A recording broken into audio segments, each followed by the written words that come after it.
Hey, what's going on, guys? It's Cory, the real estate guy, and I'm excited to come to you guys today with another one of the conforming loans, which means it's fixed rate and it is guaranteed 100% by the government for those lenders to provide this product for you.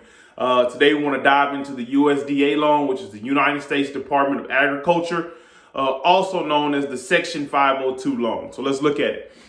There are three types of this loan. One is the guarantee, which any person that is looking to move to a rural area or a suburban area and is questioning if that area is eligible for me to move into and apply for this loan, you want to go to a certified lender who is using this product, and that's going to be the guarantee. Then you have the direct, which means you deal directly with the USDA department. And those loans are typically for low to moderate, low income people. Subsidies can be used, and it's a benefit to them who are not necessarily in the same financial range as other people to purchase a home, but they live in those areas and they want to do some things as far as having or attaining home ownership. You deal directly with the USDA, which is the direct loan. And then you have home repair and grants. Okay.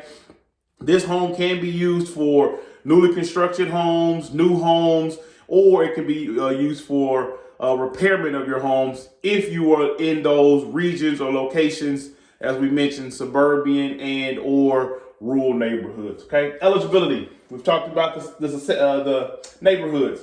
Single family. So this is not a loan as you could use the FHA loan for, or a conventional conforming loan for house hacking purposes, where you can buy a one to four family homes. This is only single family. So it's geared towards a homeowner specifically living in that house and has to be their primary residence. Okay, you cannot use it for investment purposes. It is geared towards first-time and previous homeowners. So if you've owned a home before, you can still utilize this loan. And this was low. We're gonna raise that. Requirements. Let's talk about requirements.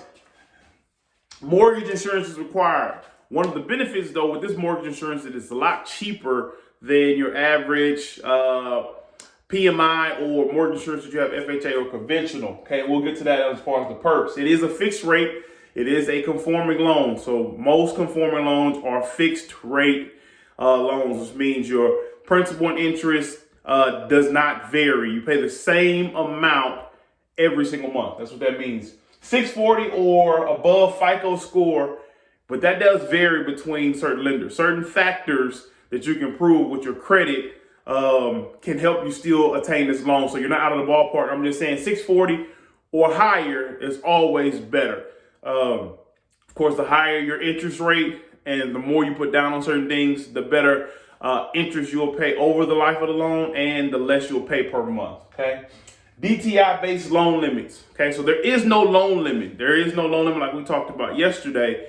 It's only based off your debt to income ratio. Okay, and what they're looking for is 29% of your monthly income is geared towards that monthly payment. 29%. 41% of your monthly income for this loan is what you can have for your debt. So all of your debt combined, 41%. Your total monthly payment, PITI, principal, interest, taxes, and insurance, 29% or less. Just keep that in mind. And again, it has to be your primary residence. Perks. And we'll wrap this thing up. Some of the perks. 0 down payment is necessary for this. 0. Okay. The seller concessions is also allowed. With seller concessions, that means closing costs. Remember, your closing cost or to purchase a home is your down payment and your closing costs. So a lot of people fail to realize that. They hear the no down payment part and they say, okay, cool, I don't have to bring anything to closing. Not the case. There is a closing cost expense. There are loan origination fees that you have to pay. In order for that lender, they get paid some kind of way. In order for that lender to do the loan, there are origination fees that fall onto the borrower. Just keep that in mind. Subsidies are allowed. Okay. That's for the direct loan. Okay. The low to moderate income families that are looking for home ownership in these areas, you do have subsidies can be applied. Competitive interest rates and low mortgage insurance rates. Okay. There is low upfront costs for your mortgage insurance. For all of these loans, there are upfront costs as far as mortgage insurance that can be rolled into the loan. And then there's annual mortgage insurance that is tied into your monthly payment. For this particular loan, it's lower than conventional and FHA. So it's Cory, the real estate guy. We talked in depth about the USDA loan, which is the United States Department of Agriculture. Please feel free to reach out to me, DM me, call me, text me. Let's see what is the best option for you, and let's get you into a home this year.